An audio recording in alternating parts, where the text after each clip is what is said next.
L'éditorial du Figaro. Au terminus des fanatiques, l'éditorial par Vincent Trémollet de Villers.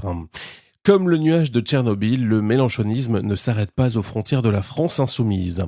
Les Verts, exposés depuis trop longtemps aux radiations, sont incurables, mais le Parti socialiste lui-même n'est pas épargné. Si le mouvement de Raphaël Glucksmann échappe à l'obsession anti-israélienne des insoumis, il rejoint la logique de la névrose fiscale, du laxisme migratoire, de la préférence énergétique pour les renouvelables, d'une forme de gauchisme mental qui éloigne de plus en plus ce spectre politique de la majorité des Français.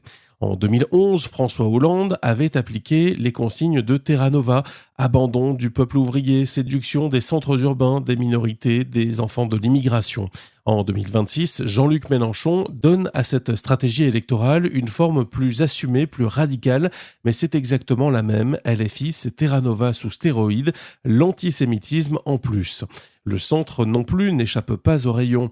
Sans remonter aux coupables consignes électorales de Gabriel Attal en 2024, à la main lourde de LFI dans l'élaboration de la loi sur la fin de vie, nous avons aujourd'hui dans le gouvernement une ministre de l'écologie qui, à la barbe de Sébastien Lecornu, célèbre publiquement le programme climatique de la France insoumise. Symptômes révélateurs, ils sont nombreux dans le bloc central à prétendre s'opposer à Jean-Luc Mélenchon, sans mesurer que leur faiblesse doctrinale, leur absence de vision, de conviction sans doute, les entraînent à céder à la première intimidation, aux idées venues de la gauche qui crient le plus fort.